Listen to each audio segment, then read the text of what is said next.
Hello everybody,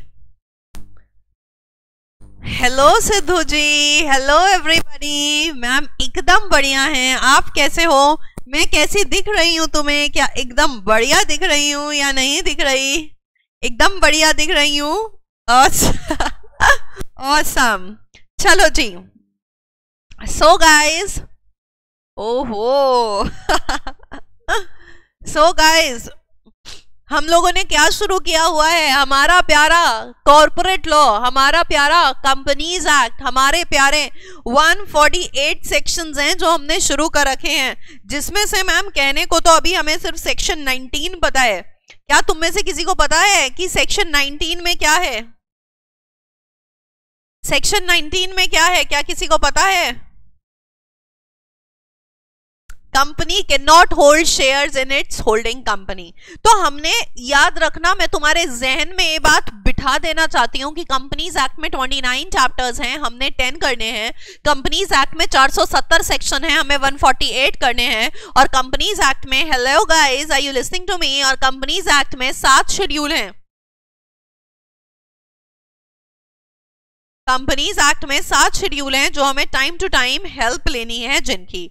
तो chapter number 2 of companies act है incorporation of companies, और हमने भी चैप्टर नंबर 2 डाला हुआ है incorporation of companies, right?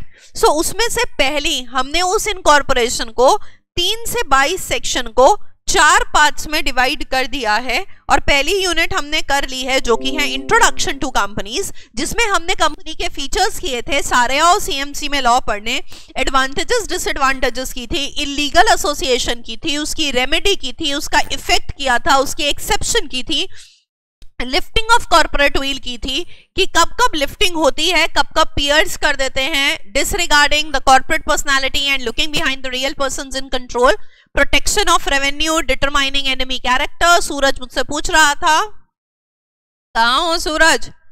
Determining enemy character में क्या था मैम? डिटरमाइनिंग एनिमी कैरेक्टर में हमने कंपनी के पीछे वाले जो लोग थे, कंपनी के पीछे वाले जो लोग थे उनको डिटरमिन किया था। मैम इस संडे लॉ का टेस्ट नहीं है, इस संडे सर अभी तुम्हें शेड्यूल दे देंगे आने वाले पूरे महीने का, क्योंकि हमारा जो लॉ का पहला टेस्ट होगा वो 1 to 22 सेक्शंस का होगा, तो वो अभी नहीं होगा। अभी पहले तुम्हारा अकाउंट्स या कॉस्टिंग का इन संडेज का शेड्यूल आज सर से अकाउंट्स की क्लास में मांग लेना, ठीक है?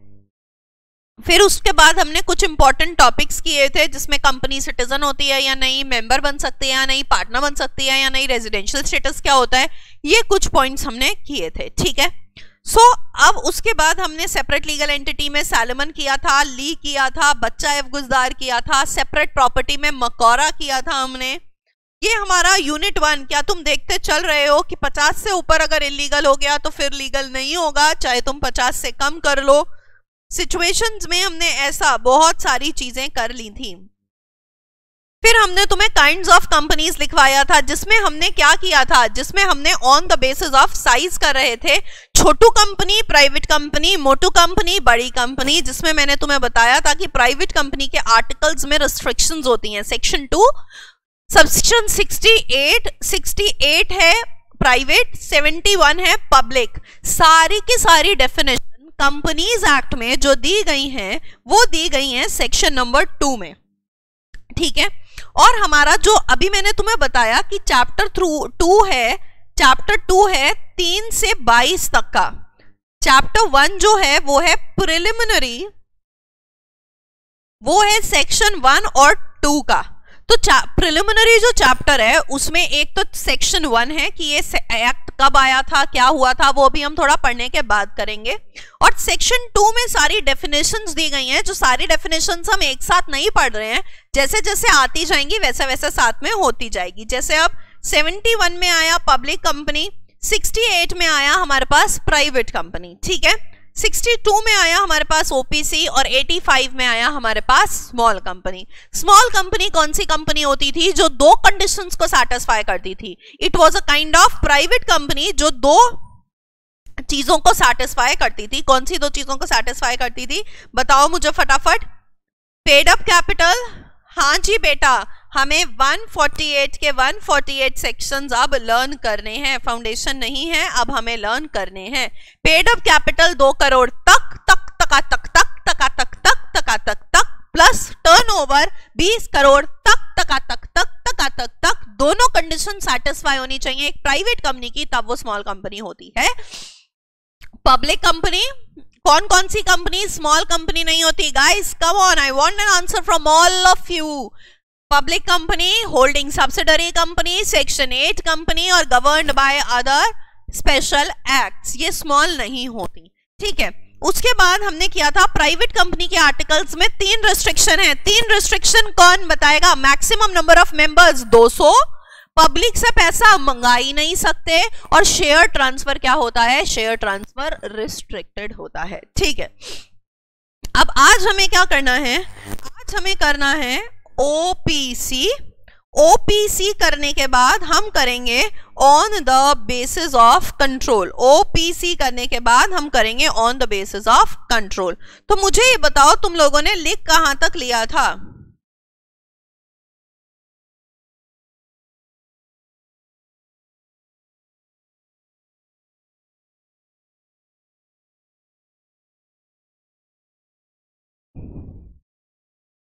अच्छा, तो तुम लोगों ने on the basis of control में सब्सिडरी तक लिख लिया था, बस एसोसिएट लिखना तुम्हारा रह गया था, है ना? ठीक है, तो चलो जी बेटा, लेते हैं एक लंबी सांस और शुरू करते हैं आज की मजे से। आज की क्लास पता है क्या है? आज की क्लास ना, मैं तुम्हें बताती हूं।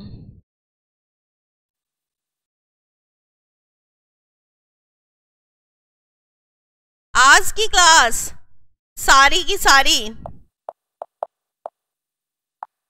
सब्जियों के नाम, बस ओपीसी कर रही हूं, और उसके बाद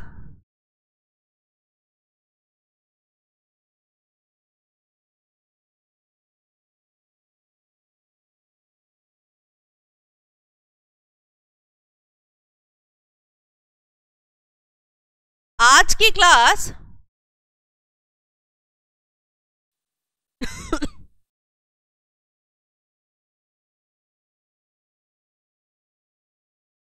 आज की क्लास होगी सब्जियों के नाम। सुनना ध्यान से।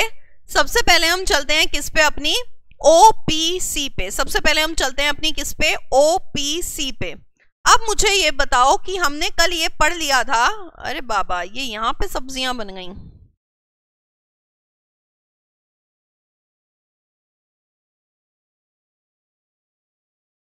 हमने कल क्या पढ़ा था कि जो 1% कंपनी होती है, ये एक कॉर्पोरेटाइजेशन एंटरप्रेन्योरशिप को बढ़ाने के लिए होती है। कॉर्पोरेटाइजेशन एंटरप्रेन्योरशिप, हमें किसी के आगे हाथ नहीं फैलाने पड़ते अगर हमें कंपनी बनानी पड़ती है। और कंपनी बनाने का जो प्रोसीजर होता है ना, ओपीसी, सिंगल मेंबर का, वो हम थोड़ा इजी रखते हैं। वो हम कैसा रखते हैं? वो हम थोड़ा इजी रखते हैं। रीजन बीइंग, एक सिंगल मेंबर है जो सारा कुछ काम कर रहा है, तो हमें उस पे तरस खाना चाहिए। और कंपनीज एक्ट पे जो सारे सेक्शन कंपनीज पे लगते हैं, वो हम ओपीसी पे नहीं लगाते। एग्जेम्पशंस के थ्रू हम क्या करते हैं? जो प्रोसीजरल रिक्वायरमेंट्स होती हैं, ये करना है, ये जमा करना है, जमा करना है, जमा करना है, जमा करना है, वो इस पे थोड़ा हम हाथ हल्का रखते हैं। सबसे भारी हाथ रहता है पब्लिक कंपनी पे, फिर आता है प्राइवेट कंपनी पे, फिर स्मॉल पे, फिर ओपीसी पे, बिकॉज एक इकलौता मेंबर कंपनी बना रहा है, वही बड़ी बात है। हमने ये पॉइंट भी कर लिया था कि अगर सोल मेंबर, जो इकलौता मेंबर है, उसकी डेथ हो जाएगी तो कंपनी बर्बाद हो जाएगी। इसीलिए ओपीसी के पास नॉमिनेशन क्लॉज भी होता है।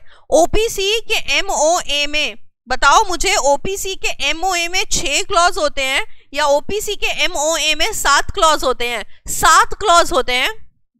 मोनिका कहती है मोटू छोटू बच्चू, मोटू छोटू बच्चू कच्चू, ठीक है। 7 क्लॉज होते हैं, जिसमें एक नॉमिनेशन क्लॉज होता है, जिसमें सोल मेंबर उस पर्सन का नाम लिखता है कि अगर कल को मैं ना रहा, अगर कल को मैं ना रहा तो ये मेरी कंपनी देखेगा। फॉर एग्जाम्पल मुझे ये बताओ, आई मां, फॉर एग्जाम्पल मुझे ये बताओ कि अगर सैफ अली खान की एक कंपनी है, सैफ की एक ओपीसी है जो वो बनाता है, तो क्या वो करीना को नॉमिनी बना सकता है? क्या वो करीना को नॉमिनी बना सकता है, हाँ या ना? हाँ, वो करीना को नॉमिनी बना सकता है। क्या वो तैमूर या जय को नॉमिनी बना सकता है? तैमूर या जय को नॉमिनी बना सकता है? नहीं बना सकता मैम, नहीं बना सकता। क्या वो बिल गेट्स को नॉमिनी बना सकता है?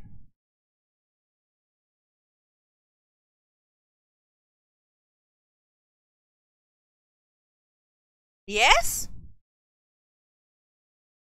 बेटा, सिटीजन होना चाहिए, रेजिडेंट होना चाहिए।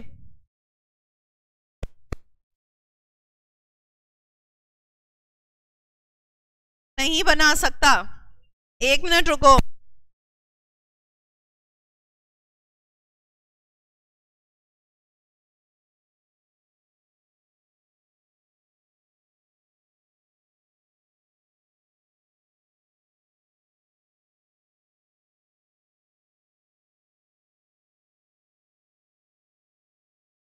हाँ जी, जो सोल मेंबर है और जो नॉमिनी है, यानी कि जिसकी कंपनी है और जिसको उसने नॉमिनी बनाया है, बताओ मेरे प्यारे बच्चों, मुझे उनकी कुछ क्वालिफिकेशंस बताओ। फाउंडेशन में सबने किया हुआ है कि सोल मेंबर और नॉमिनी दोनों के दोनों नेचुरल पर्सन होने चाहिए, दोनों के दोनों नेचुरल पर्सन होने चाहिए। ये पढ़ा है ना? इंडियन सिटीजन होना चाहिए, ये भी पढ़ा था। साथ में ये पढ़ा था कि रेजिडेंट होना चाहिए, और पढ़ा था कि माइनर नहीं होना चाहिए। ये तो हमने पढ़ लिया था। अब तुम्हें मैं इंटर में थोड़ी सी इंटरप्रिटेशन बताना चाहती हूं। बताओ मुझे, नेचुरल पर्सन होने चाहिए सोल मेंबर और नॉमिनी, इसका क्या मतलब है? नेचुरल पर्सन होने चाहिए सोल मेंबर और नॉमिनी, इसका क्या मतलब है? यस, कभी कभी ने सही कहा कि ये कंपनी नहीं हो सकती और यहां भी कंपनी नहीं हो सकती। ऑल्दो कंपनी एक पर्सन है बट वो नेचुरल पर्सन नहीं है, तो कंपनी नहीं बन सकती, ना तो सोल मेंबर ना नॉमिनी। तो हमारा नेचुरल पर्सन तो क्लियर हो गया। ये दोनों ही कंपनी के सिटीजन होने चाहिए, मतलब सिटीजनशिप एक्ट के तहत इन्हें सिटीजनशिप इंडिया की मिली हुई होनी चाहिए, राइट। माइनर नहीं होने चाहिए, ना सोल मेंबर ना ही नॉमिनी, राइट, ठीक है। और रेजिडेंट होने चाहिए। आज ही अगर पढ़ा है तो मुझे बताओ कि रेजिडेंट का क्या मतलब होता है। आज ही पढ़ा है तो बताओ कि रेजिडेंट का क्या मतलब होता है।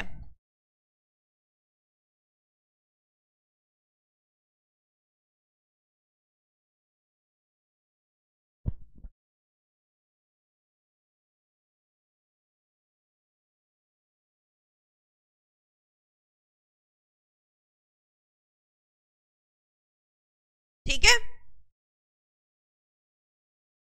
प्रीवियस ईयर में 182 डेज और मोर रहा हो, बट फॉर ओपीसी जनरली तुम क्या कहते हो कि रेजिडेंट वो है जो 182 डेज और मोर रहा हो। That is totally correct.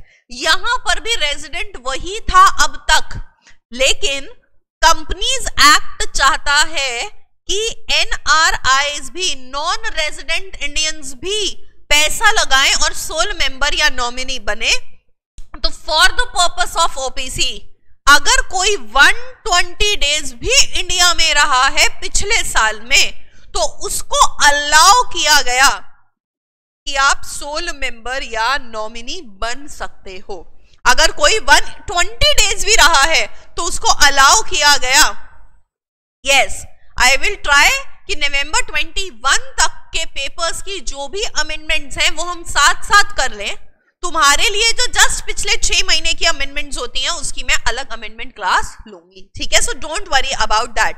But ma'am रहेगा तो वो एनआरआई ही, यस रहेगा वो एनआरआई ही, क्योंकि 182 डेज ही होता है कि तुम 182 डेज और मोर रहो तभी तुम रेजिडेंट कहलाए जाते हो। But for the purpose of OPCs हम क्या करेंगे, अगर कोई पर्सन 120 डेज भी इंडिया में रहा है तो उसे भी अलाउ कर रहे हैं कि वो सोल मेंबर या नॉमिनी बन सके। ठीक है, सो हमारे पास यहां पर सोल मेंबर की क्वालिफिकेशंस आ गई। Natural person, Indian citizen, resident of India.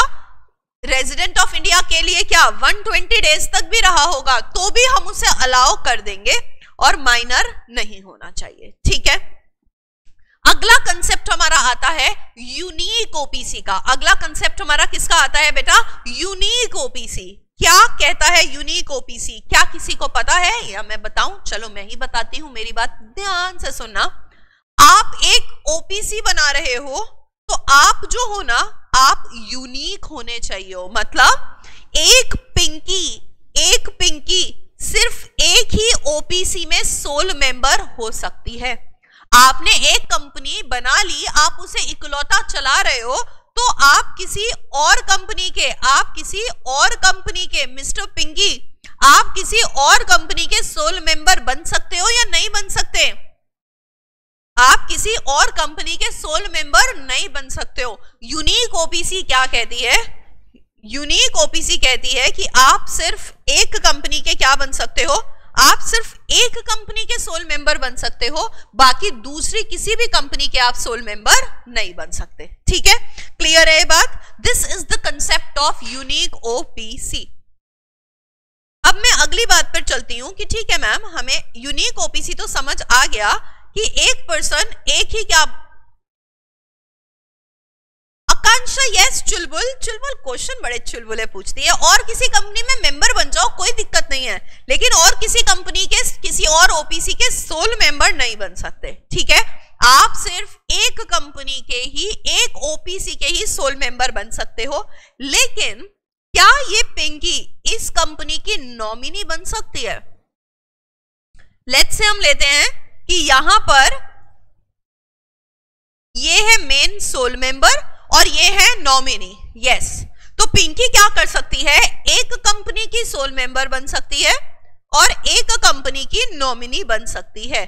तो पिंकी क्या हुई? इस कंपनी 1 की तो हो गई सोल मेंबर और कंपनी 2 की हो गई नॉमिनी। क्या ऐसा अलाउड है? हाँ, ऐसा अलाउड है। क्या वो सिर्फ एक सिंगल ओपीसी की सोल मेंबर है? हाँ, सोल मेंबर है। लेकिन क्या किसी को दूर से कुछ दिक्कत लग रही है कि कुछ गड़बड़ हो सकती है ma'am?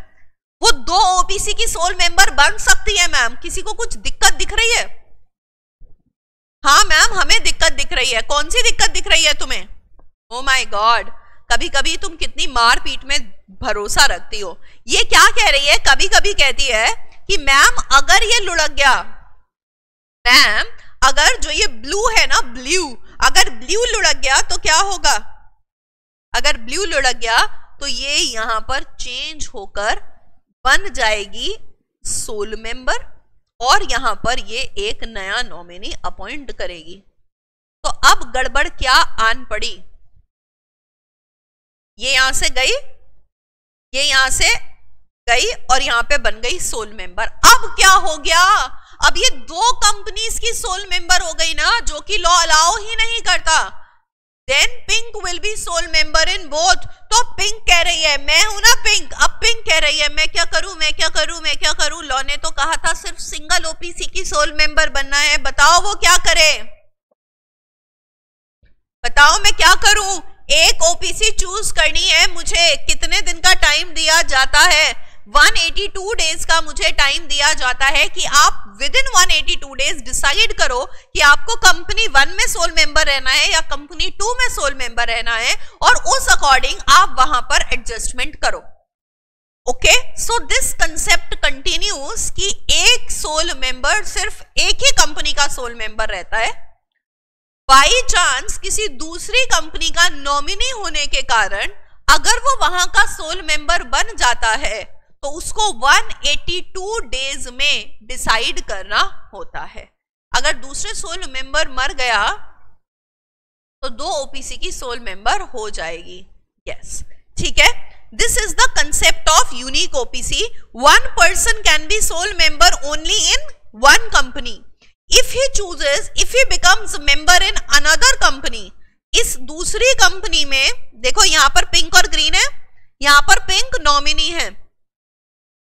If he becomes member in another company by virtue of his being nominee in that company, क्योंकि वो इस कंपनी में नॉमिनी था और ऑरेंज के मरने से अगर वो सोल मेंबर बन गया तो उसे क्या करना होगा, तो उसे एक कंपनी को चूज करना होगा। कब तक? 182 डेज में। सिंपल सी बात आ गई।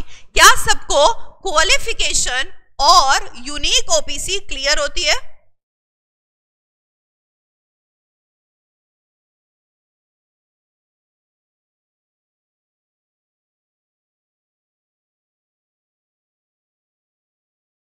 Another company by virtue of, ठीक है। क्वालिफिकेशन में Indian citizen, 120 days, natural person और माइनर नहीं होना चाहिए। यूनिक ओपीसी में वो सिर्फ एक ही कंपनी का सोल मेंबर बन सकता है, बाकियों का नहीं बन सकता, ठीक है।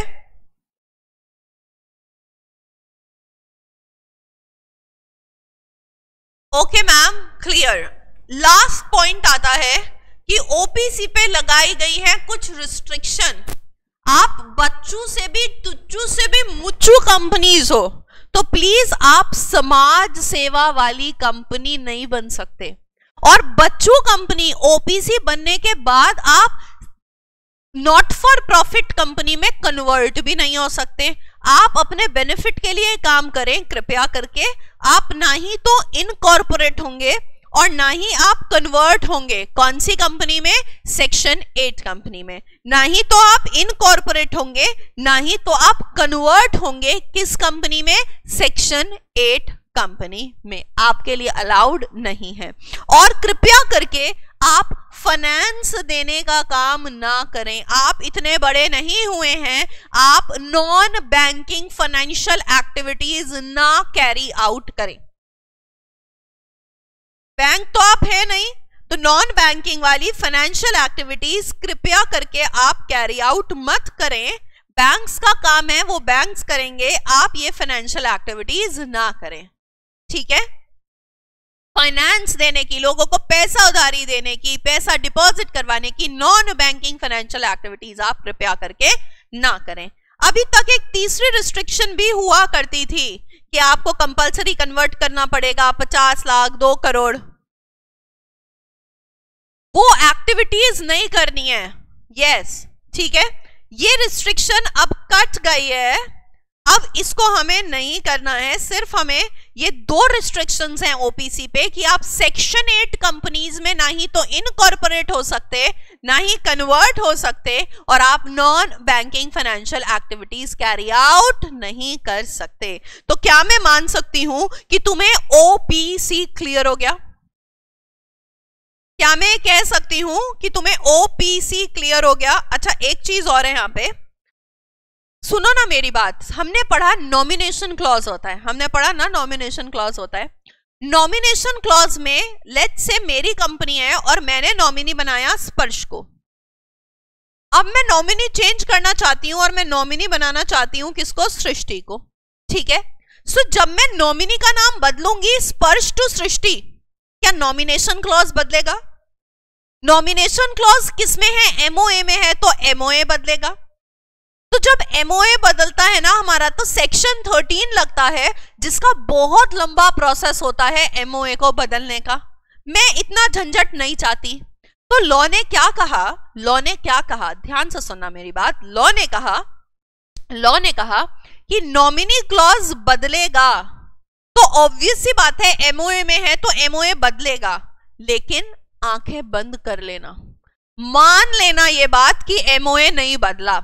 जब नॉमिनेशन क्लॉज में चेंज आएगा तो ऑब्वियस सी बात है एमओए बदला गया, लेकिन हम मान लेंगे कि एमओए नहीं बदला गया, क्योंकि अगर एमओए बदला का प्रोसीजर हमने किया तो पूरा सेक्शन 13 हमें अपने ऊपर अप्लाई करना पड़ेगा। तो हमें एक क्या हुआ? हमें एक रिलैक्सेशन दी गई कि जब नॉमिनी क्लॉज बदलता है तो एमओए बदलता है, और एमओए बदलने पे लगता है सेक्शन 13 जो बहुत लंबा है। तो लॉ हमें ये एक फेवर देता है कि आप मान लेना कि एमओए बदला ही नहीं, आप मान लेना कि एमओए बदला ही नहीं, ठीक है। Change in nominee clause do not amount to change in MOA। MOA नहीं बदला, हम ये मान लेंगे। क्या असली में MOA बदला है बेटा? बताओ, क्या असली में MOA बदला है? हाँ बदला है, लेकिन हमें प्रोसीजरल रिक्वायरमेंट में नहीं जाना, हमें सेक्शन 13 नहीं फॉलो करना, तो हम मान लेंगे। लॉ ने क्या कहा? आप मान लो कि MOA नहीं बदला। क्या ये बात क्लियर है? ठीक है। All clear? Clinic plus all clear? Clear clear clear. अब मैं चलती हूं किस पे? अब मैं चलती हूं on the basis of control पे। कंपनीज को हमने क्लासिफाई कर रखा है on the basis of control. 3 तरीके की कंपनीज है, होल्डिंग कंपनी, सब्सिडरी कंपनी और एसोसिएट कंपनी। तो अगर हम यहां पर बात करें, सुनना मेरी बात ध्यान से, एक कंपनी ये है और एक कंपनी ये है। अब इस कंपनी को करना है, इस कंपनी को करना है, इस कंपनी को करना है, इस कंपनी को होल्ड, इस कंपनी को करना है, इस कंपनी को होल्ड, इस पे अपना कब्जा जमाना है, इसे अपने काबू में करना है। फॉर एग्जाम्पल मान लो कि ये शिवाली लिमिटेड है और इसको गोला पोला लिमिटेड, इसको गोला पोला लिमिटेड को अपने कब्जे में करना है। तो सब मेरा साथ दो और मुझे बताओ कि मैं गोला पोला लिमिटेड को अपने काबू में कैसे करूं। क्या आप गोला पोला मेरे काबू में आना चाहती हो? बताओ गोला पोला, क्या मेरे काबू में आना चाहती हो? Yes ma'am. तो अब बताओ कैसे अपने काबू में लाऊं मैं गोला पोला को, कैसे बनूं मैं इसकी होल्डिंग? जब मैं इसे होल्ड कर लूंगी तो मैं बन जाऊंगी होल्डिंग और ये बन जाएगी मेरी सब्सिडरी। वेरी गुड स्पर्श, very good Srishti, very good. So you guys know that we are talking about there are 2 options which I have. मेरे पास 2 options हैं, या तो ओनर्स यानी मेंबर वाली कैटेगरी को कंट्रोल कर लूं, या फिर दूसरा ऑप्शन मेरे पास है मैनेजमेंट वाली कैटेगरी को कंट्रोल कर लूं। अगर मैंने कोई भी एक कैटेगरी कंट्रोल कर ली, अगर मैंने कोई भी एक कैटेगरी कंट्रोल कर ली, तो मैं गोला पोला की क्या बन जाऊंगी? होल्डिंग कंपनी बन जाऊंगी। तो मैं यहां पे कहती हूं अगर मैं 50% और मोर देन 50%, मोर देन 50%, अगर मैं मोर देन 50% वोटिंग राइट पा सकती हूं गोला पोला में, तो मैं उसको कंट्रोल कर रही हूं। जो भी मेंबर्स डिसीजन लेंगे वो मेरे अकॉर्डिंग लेंगे। तो ये कंपनी मेरी बन गई क्या? Subsidiary company. या फिर अगर गोला पोला में 12 डायरेक्टर्स हैं और मोर देन हाफ यानी 6 से ज्यादा 7 अगर डायरेक्टर्स मेरे हिसाब से काम कर रहे हैं, तो गोला पोला लिमिटेड में काम किसके हिसाब से हो रहा है? मेरे हिसाब से हो रहा है ना। तो मैं क्या बन जाऊंगी? तो मैं बन जाऊंगी उसकी होल्डिंग कंपनी। तो मैं बन जाऊंगी उसकी holding company. So I have 2 options, I have 2 options to hold गोला पोला। एक ऑप्शन है वोटिंग पावर का और दूसरा ऑप्शन है बोर्ड ऑफ डायरेक्टर्स की कॉम्पोजिशन को होल्ड करने का। बताओ अगर मुझे गोला पोला का होल्डिंग बनना है, अगर मुझे गोला पोला का होल्डिंग बनना है, गोला पोला सब्जी कंपनी हो गई और शिवाली लिमिटेड होल्डिंग कंपनी हो गई, तो क्या मुझे वोटिंग पावर भी लेनी है प्लस मैनेजमेंट की कॉम्पोजिशन भी लेनी है? या अगर मैंने किसी एक को भी कंट्रोल कर लिया, इधर वोटिंग पावर और बोर्ड ऑफ डायरेक्टर्स की कॉम्पोजिशन, तो मैं इसको होल्ड कर जाऊंगी? यस, माधव कहता है और आपने अगर किसी एक को भी कंट्रोल कर लिया ना मैम, आपने अगर किसी एक को भी कंट्रोल कर लिया ना मैम, तो आप क्या बन जाओगे? तो आप होल्डिंग कंपनी बन जाओगे। क्लियर हुई बात? जो होल्ड करता है वो होल्डिंग कहलाता है, जो होल्ड होता है वो सब्सिडरी यानी वो सब्जी कंपनी कहलाती है। सब्जी वाली कंपनी वो कहलाती है जिसको मेरे पास जिसकी होल्डिंग होती है। क्लियर हुई बात? 100%। अब मेरी बात आगे सुनो। अब मुझे ये बताओ कि कंपनी की डेफिनेशन क्या होती है। 220 में बताई गई है what is the meaning of company. Company का क्या मीनिंग होता है? देखते हैं कौन बताता है।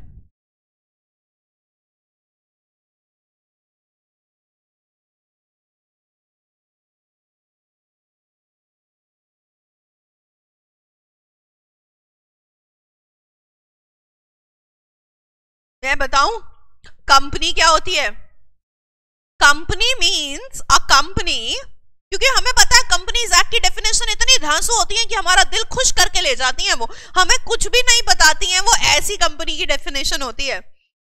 Company is a company which is incorporated, आप इनकॉर्पोरेटेड होने चाहिए हो अंडर कंपनीज एक्ट 2013 और प्रीवियस कंपनीज एक्ट। आप कहीं ना कहीं इंडिया के कंपनीज एक्ट में रजिस्टर्ड होने चाहिए हो, तभी आप कंपनी कहलाओगे, तभी आप कंपनी कहलाओगे, ये सबको पता है, ठीक है, अंडर कंपनीज एक्ट 2013 और प्रीवियस कंपनीज एक्ट, ठीक है। अब मैं तुमसे एक बात कहती हूं, ये तुम देख पा रहे हो मैं क्या बना रही हूं? ये क्या बनाया मैंने, कितना बढ़िया बनाया। ये है इंडिया, ये है इंडिया। अब देखो एक कंपनी है यहां और एक कंपनी है बाहर, एक कंपनी है बाहर, ठीक है, ध्यान से सुनना मेरी बात। इस कंपनी ने इंडिया वाली कंपनी में 60% वोटिंग पावर ले ली है, 60% वोटिंग पावर ले ली है। तो क्या ये बाहर की XYZ जो कंपनी है, क्या ये इंडिया की जो ABC कंपनी है उसकी होल्डिंग कंपनी बन गई या नहीं बनी?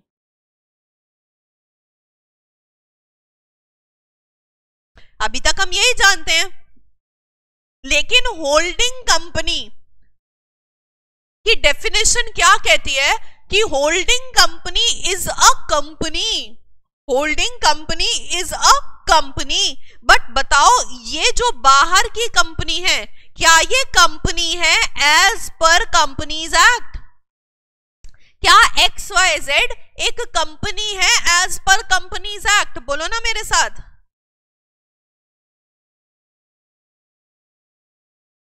क्या XYZ कंपनी है एज पर कंपनीज एक्ट? नहीं है ना, क्योंकि ये तो बाहर की कंपनी है और होल्डिंग कंपनी की डेफिनेशन में कहा जाता है holding company is a company, तो ये तो कंपनी नहीं है। तो इसका मतलब इसने 60% वोटिंग पावर तो ले ली, फिर भी ये होल्डिंग नहीं बन पाई, क्योंकि होल्डिंग कंपनी की डेफिनेशन में एक हल्का सा चेंज की जरूरत है, जो लाया गया और कहा गया कि holding company is a company and includes a body corporate, and includes a body corporate। body corporate क्या होता है?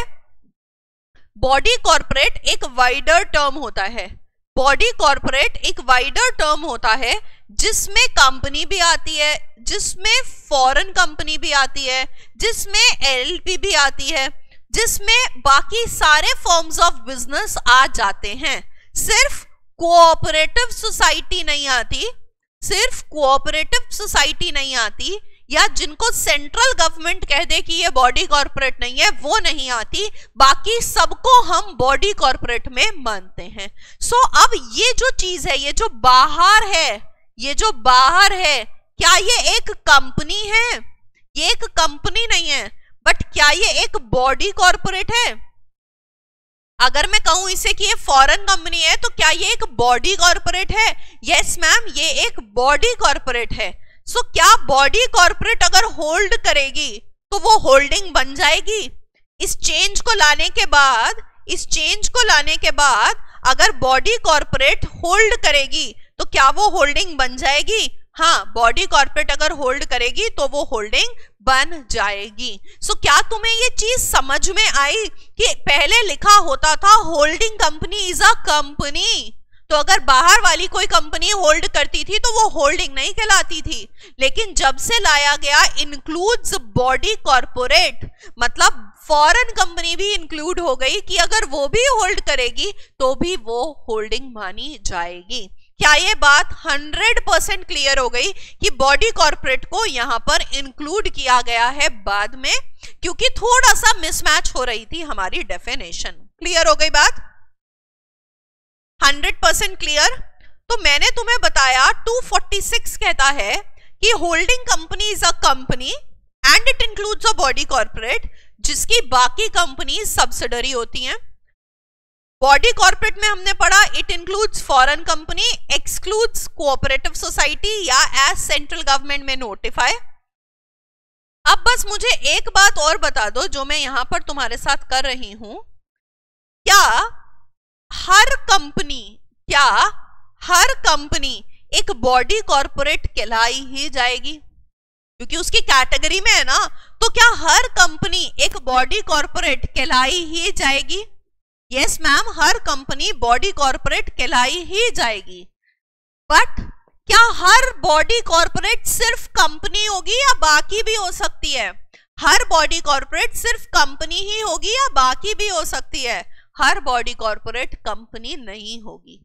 हर कंपनी बॉडी कॉर्पोरेट होगी लेकिन हर बॉडी कॉर्पोरेट कंपनी नहीं होगी। ठीक है जी, तो हम यहां पर चले। Every company is a body corporate but every body corporate is not a company. हमारा ये क्लियर हो गया। अब आता है सब्सिडरी कंपनी। सब्सिडरी कंपनी क्या कहलाई जाती है?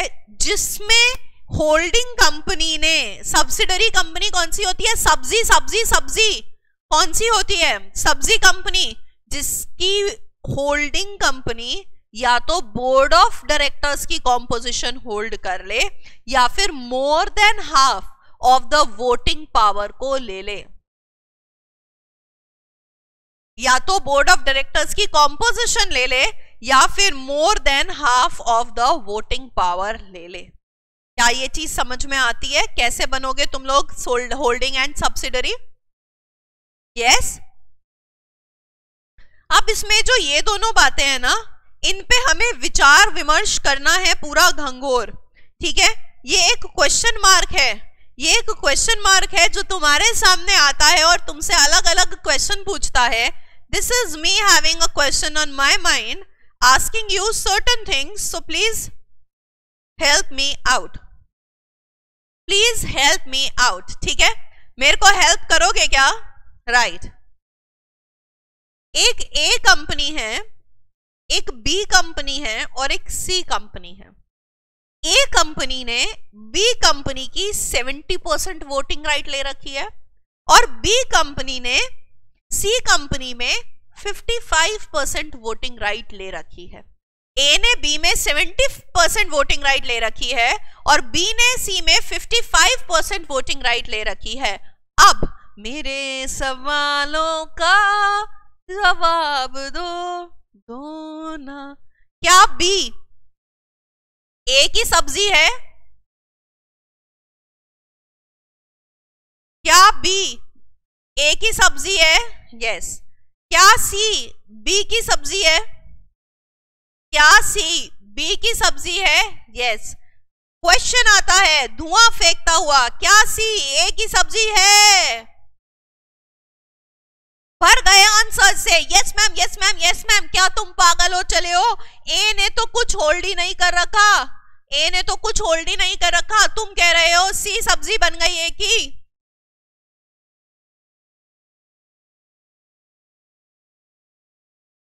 अब जब तुमसे जवाब पूछा तो तुम चुप ही मार गए, यस यस लिख रहे हो।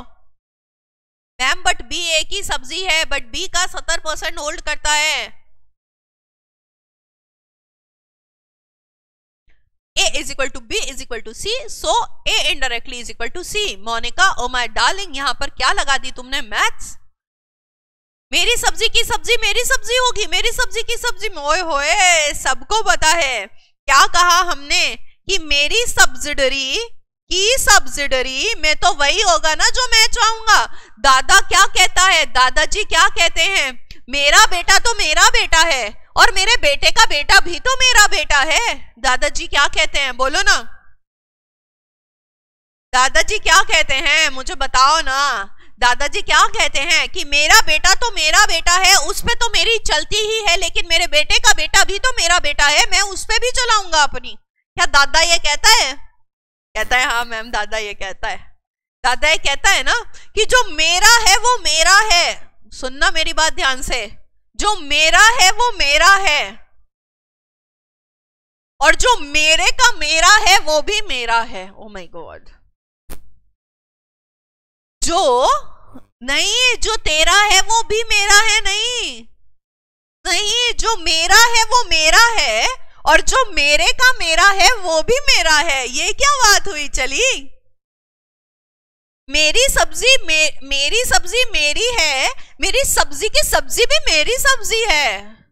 सब्जी सब्जी सब्जी है, ये तो गुंडा राज है। सुनो ना, मेरे 2 पॉइंट्स आते हैं यहां पर तुम्हें सिखाने वाले। कौन से 2 पॉइंट्स आते हैं मेरे तुम्हें यहां पर सिखाने वाले? मेरी सब्जी मेरी है, मेरी सब्जी की सब्जी भी मेरी है। Clear clear? मेरी सब्जी मेरी है और मेरी सब्जी की सब्जी भी मेरी सब्जी है। क्लियर? जो मेरा है वो मेरा है, जो मेरे का मेरा है वो भी मेरा है। जो मेरा है वो मेरा है, जो मेरे का मेरा है वो भी मेरा है। जी मैम, क्लियर? अब बस करो अपनी बकवास और शांति रखो।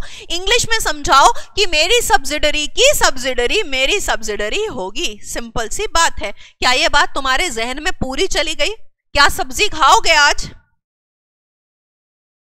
सब्जी खाओगे क्या आज? ठीक है, ये तो बड़ा इजी सा क्वेश्चन था, तुम सबने बता दिया। अब मैं तुमसे अगली चीज पूछना चाह रही हूं, बताना।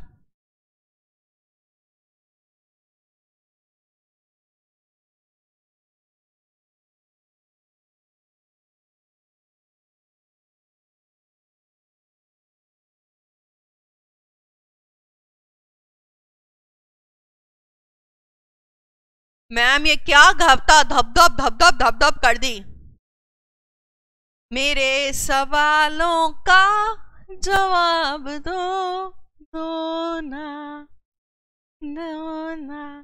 देना चाहते हो मेरे सवालों का जवाब? मैम पूछो भी। ओम, तुम्हारी पिटाई हो जाएगी, खेल का तुमने सत्यानाश कर दिया। ओम कहता है यस मैम, एक्स ए की सब्सिडरी है, तुम्हारी पिटाई कर दूं क्या मैं? अब बताओ, क्या बी ए की सब्जी है? क्या करता है ये लड़का? क्या बी ए की सब्जी है? तुम्हारा स्वाहा कर दूंगी मैं। ठीक है, क्या सी ए की सब्जी है?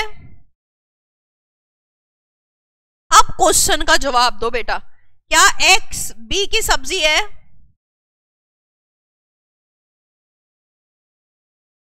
क्या एक्स बी की सब्जी है? नहीं मैम, 30% ही तो है। क्या एक्स सी की सब्जी है? नो, एक्स सी की सब्जी भी नहीं है। क्या एक्स ए की सब्जी है? क्लाइमैक्स पहले ही तोड़ चुका है ये ओम कुमार झा। तुम कहते हो यस, लेकिन कैसे? यस यस तो तुम्हारा बहुत आ रहा है ओम। अब कोई नहीं बोलेगा, सिर्फ ये झा है ना, झा ये बताएगा। ये आए अंशुमन मिश्रा जी, मिश्री की तरह मीठे हैं अंशुमन मिश्रा जी।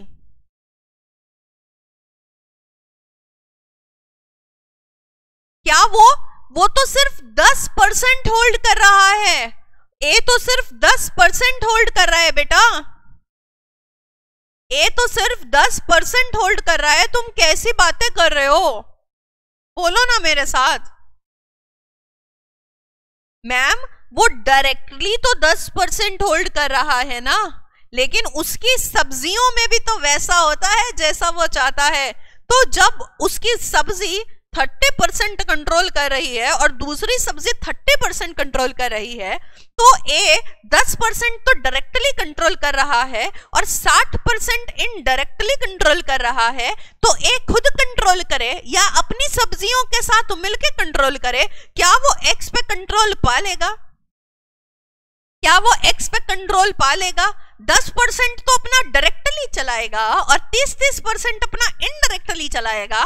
तो टोटल 70% जब चला लेगा वो अपनी, तो क्या एक्स ए की सब्सिडरी हो गई? क्या एक्स ए की सब्सिडरी हो गई? यही तो हमारा टॉपिक था। ईदर एट इट्स ओन और थ्रू सब्सिडरीज। अकेले करूं या सब्सिडरीज के साथ मिलकर करूं? दादा के 2 बेटे मिलकर कुछ होल्ड करेंगे तो दादा ऑटोमेटिकली होल्ड करेगा। दादा से बाहर आ जा दीदी। समझ आई बात? इधर खुद करूं या अपनी सब्जियों के साथ मिलकर करूं। तो आज हमने सब्जी सब्जी हो गई, टन टन टन, कौन सा गाना है वो?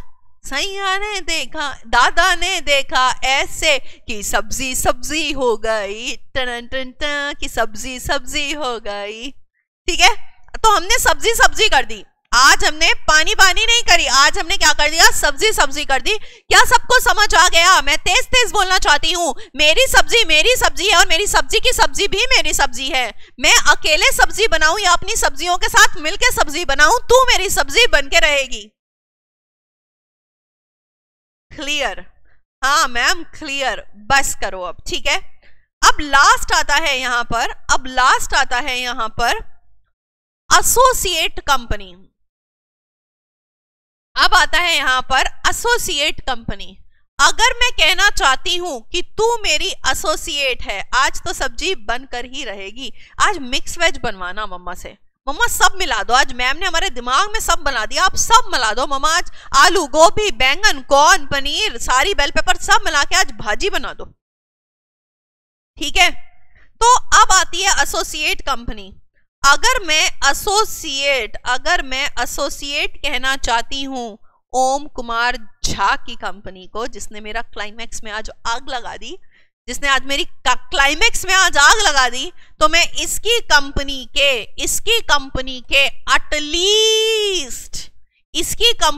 मैं एटलीस्ट 20% ना वोटिंग पावर अपने हाथ में लूंगी और इसकी कंपनी में मैं एसोसिएट बन के रहूंगी।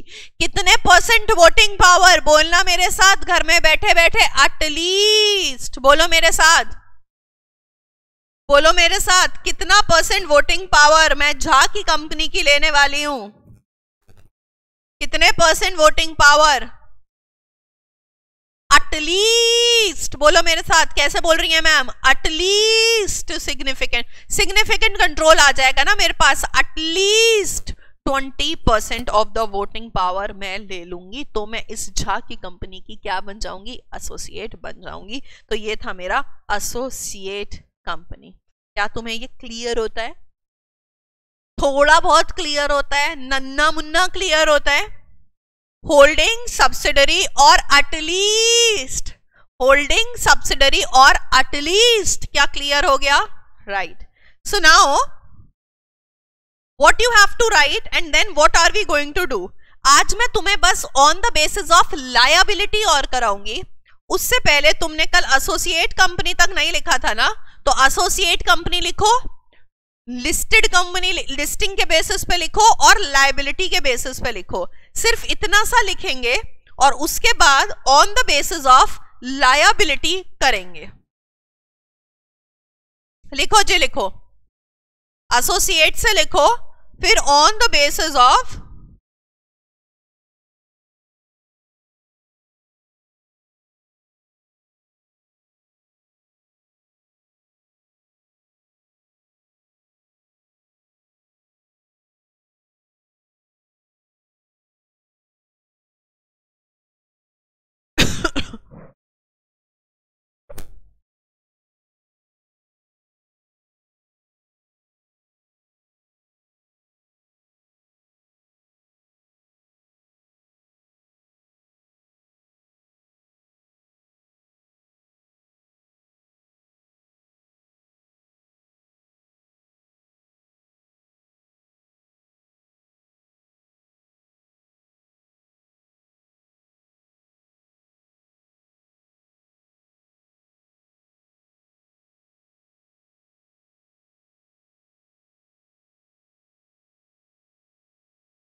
डन।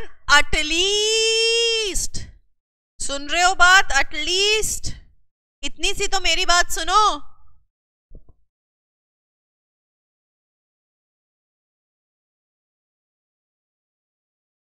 यहां पर लिस्टेड में ऐड हुआ है कुछ चीजें जो मैं तुम्हें कल जब समझाऊंगी तो लिखवाऊंगी। ठीक है, तो यहां पर स्टार बना के नवंबर 21 ऐड करके एक पेज छोड़ देना, एक पेज छोड़ देना, उसके बाद शुरू करना लिखना on the basis of liability.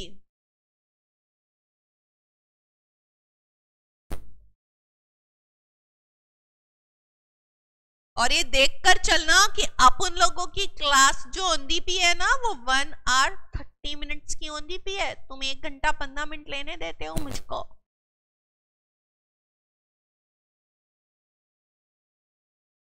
एहसान होता है तुम्हारा कि मैं तुम्हें छोड़ देती हूँ जल्दी, ठीक है ना। एहसान तले दबे रहना है मैम के।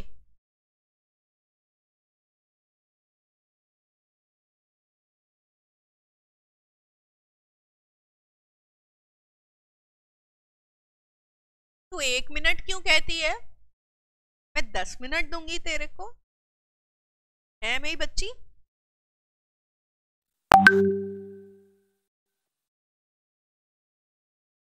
अरे कहाँ पहुंच गई।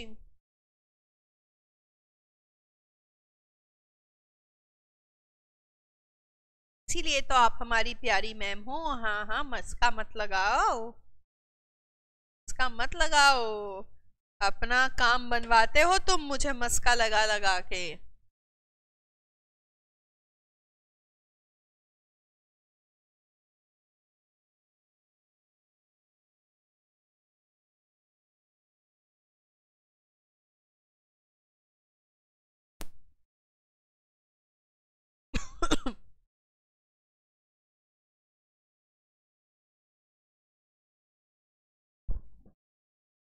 ये हो क्या, on the basis of liability पे आ गए सब।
डन।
चलो जी, फटाफट से पेन इट डाउन, फटाफट से लिखो। और ये इजी सा है, मैं तुम्हें इसको समझाऊंगी। फटाफट लिख लो बेटा।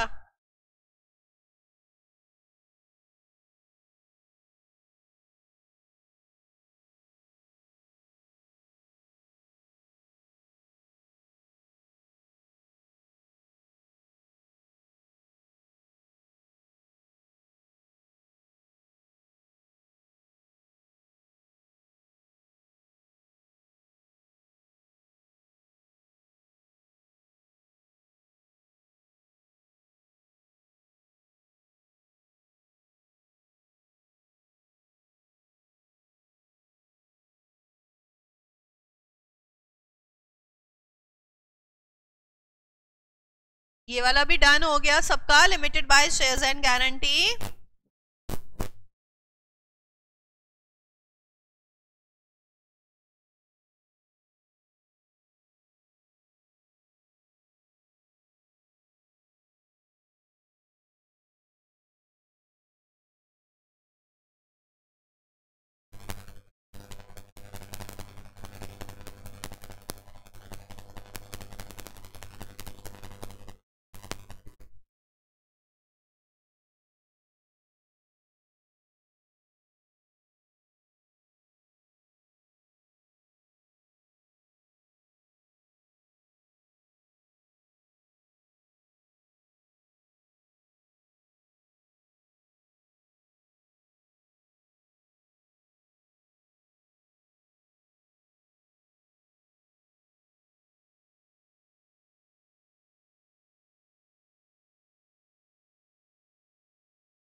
चलो जी डन।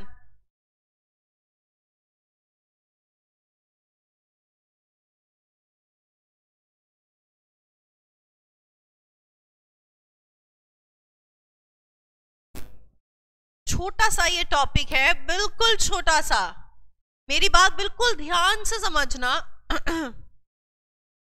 हम एक छोटा सा टॉपिक करेंगे।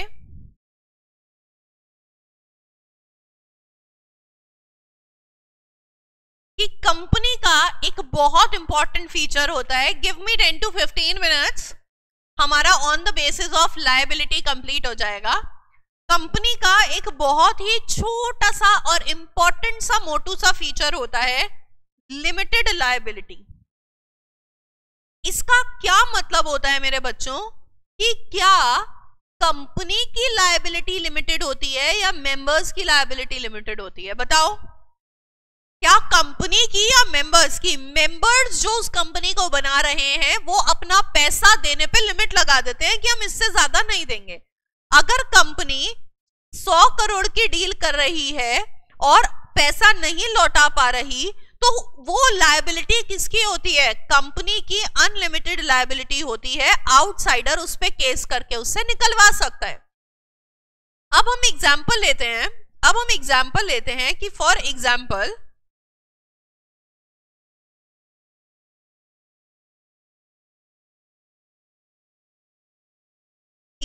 लेते हैं। फॉर एग्जाम्पल यहां हूं मैं, कहां हूं आप? क्या हो गया बेटा? यहां हूं मैं शिवाली अग्रवाल और यहां है चेतन मलिक। हम लोगों ने मिलके एक कंपनी बनाई, चेतन मलिक क्लासेस प्राइवेट लिमिटेड। ठीक है, तो अब मुझे बताओ, क्या इस कंपनी की लायबिलिटी अनलिमिटेड होगी? जो भी कंपनी कॉन्ट्रैक्ट्स करेगी, यस। और मैंने क्या कहा ना, सर हम और तुम अपनी लायबिलिटी को लिमिट कर लेते हैं। हम इस कंपनी में 1-1 लाख शेयर्स ले लेते हैं at the rate 10 rupees each. मतलब 10 लाख मैं अपनी लायबिलिटी कर लेती हूँ, 10 लाख मैं तुम्हारी लायबिलिटी कर देती हूँ, depending upon the shares that we have taken. और कंपनी को कभी भी जरूरत पड़े तो कंपनी शिवाली अग्रवाल से 10 लाख रुपए ले सकती है और कंपनी चेतन मलिक से भी क्या ले सकती है? 10 लाख रुपए ले सकती है। तो हम दोनों ने अपनी लायबिलिटी को लिमिट कर दिया on the basis of shares. Clear होती है ये बात? स्टार्टिंग में हम दोनों ने 1 लाख रुपए इंटू 2 दिए, 1 लाख रुपए इंटू 2 दिए। फिर आर्टिकल्स में लिखा हुआ था कि 2 जनवरी 2022 में अगले 2 रुपए मंगाए जाएंगे। फिर लिखा हुआ था कि 2 जून 2022 में फिर से 2 रुपए मंगाए जाएंगे। तो जैसे जैसा एओए में लिखा हुआ है उस हिसाब से कॉल होती रहती है और life time of the company के दौरान हम पैसे देते रहते हैं कंपनी को। और अगर कंपनी वाइंड अप होने की सिचुएशन में आ जाती है ना, तो जो भी बचा हुआ पैसा है, लेट्स से 6 रुपए हम दे चुके हैं, तो 1 लाख रुपए पे जो 4 रुपए हैं वो हम कब दे देते हैं? वो हम दे देते हैं eight the time of winding up. So shares का पैसा जो होता है ना, वो कंपनी हमसे कॉल्स करके मंगाती है। कब मंगाती है मैम? लाइफ टाइम में भी मंगा सकती है जब कंपनी वर्किंग कर रही है, और कंपनी की अगर वाइंडिंग अप हो रही है तो कंपनी हमसे तब भी मंगा सकती है। क्या ये बात क्लियर है कि कंपनी शेयर्स का पैसा ड्यूरिंग द लाइफ टाइम भी मंगा सकती है और वाइंडिंग अप पे भी मंगा सकती है? क्योंकि स्टार्टिंग में सारा पैसा नहीं दिया, 2 रुपए तो दिए थे, तो धीरे धीरे करके बाकी पैसा भी मंगाएगी कंपनी, और अगर वाइंडिंग अप हो गई तो वाइंडिंग अप पे भी मंगा लेगी। ये तो हो गया कि मैंने क्या कर ली, मैंने अपनी लायबिलिटी पे लिमिट लगा ली। किस बेसिस पे? On the basis of shares.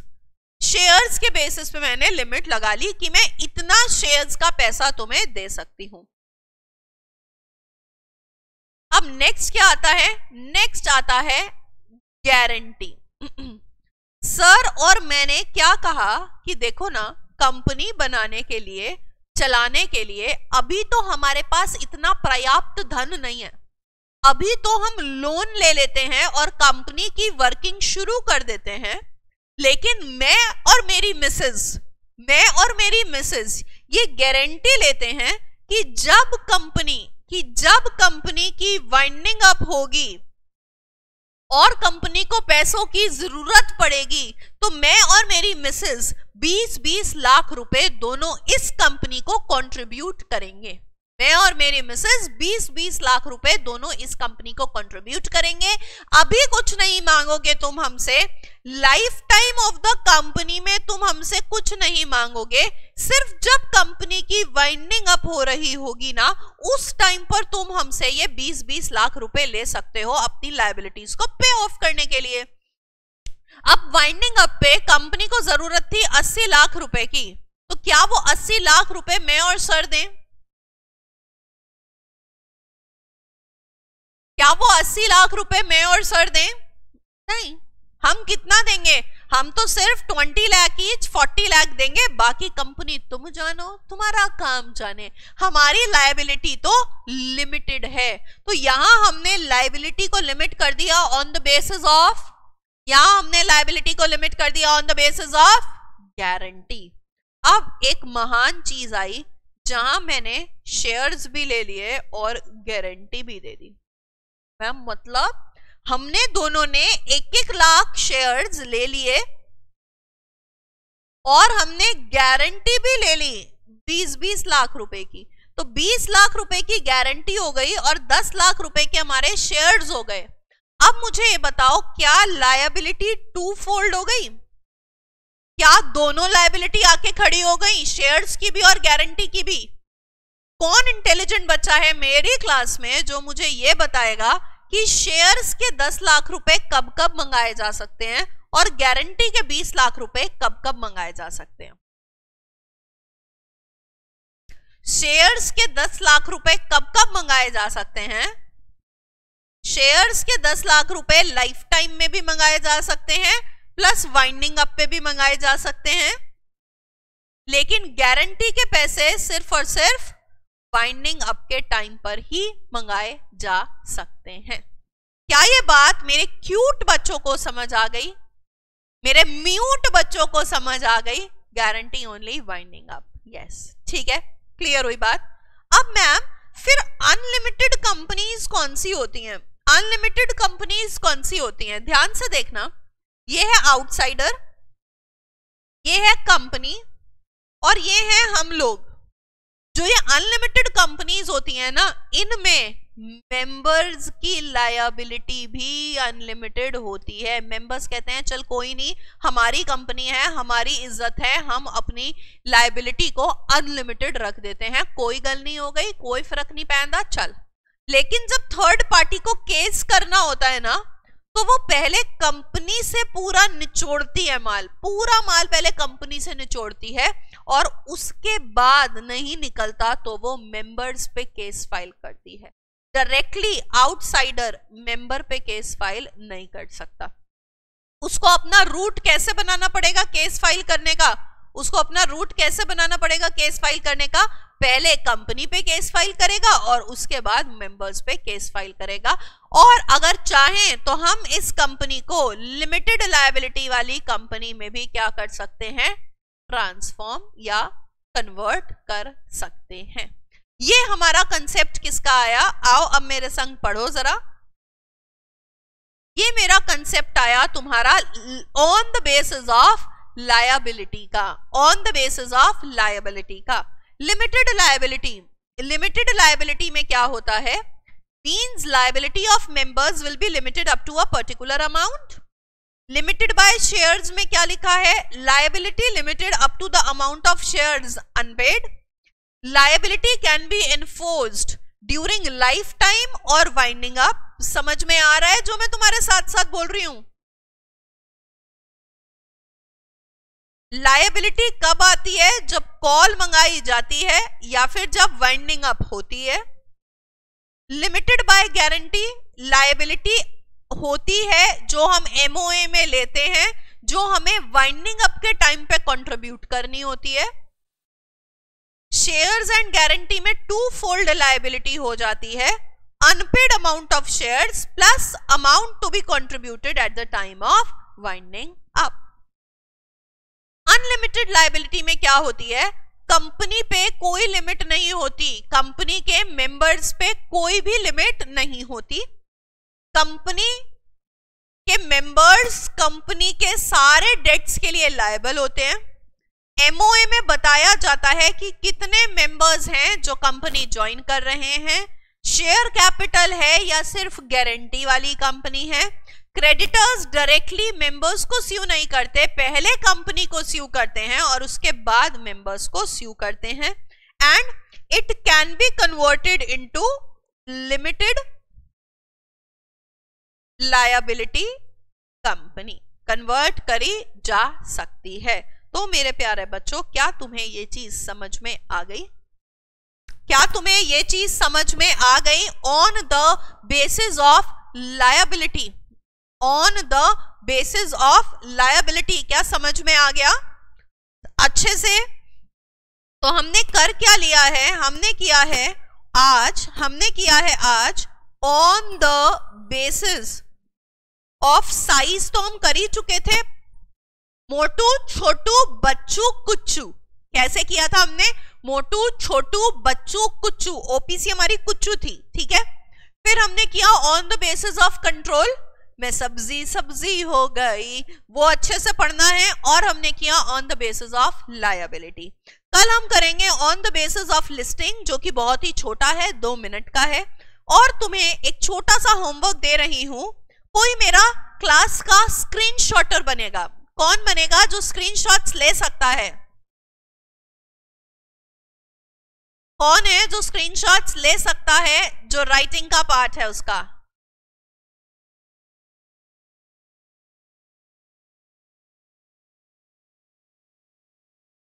Mansi, गोला पोला, तुम ले सकती हो?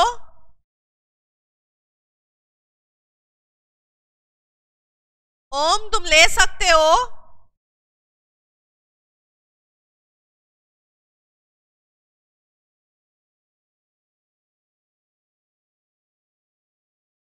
चलो, मिस्टर खान लेंगे। मिस्टर खान, आप लोगे क्या स्क्रीनशॉट? चलो, आप स्क्रीनशॉट लें। कुछ होमवर्क दे रही हूं जो लिख कर लाएं, जिससे कि हमें कल अदर कंपनीज करनी है तो वो हमारे पास लिखा हुआ होगा, राइट। सो आप स्क्रीनशॉट लें और एक पीडीएफ बना के चैट सेक्शन में भेज दें। जो बच्चे क्लासेस रिकॉर्डेड ले रहे हैं वो पॉज करें और पूरा चीज लिखें और उसके बाद कल की क्लास में मिलें। तो चलो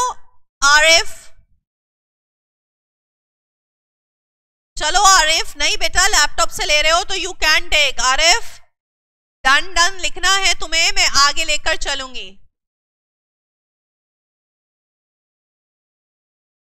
डन।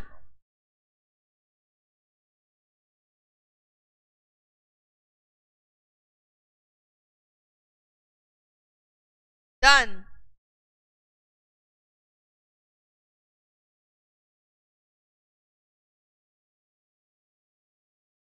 डन।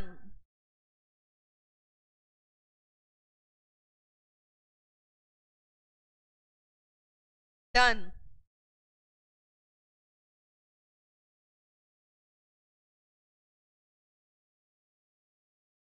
डन।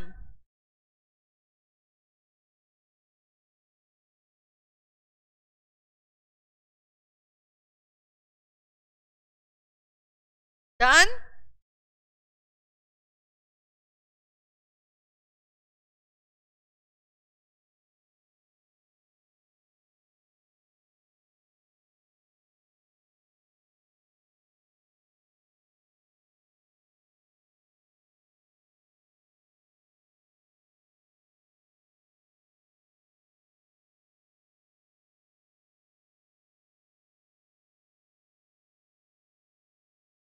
डन।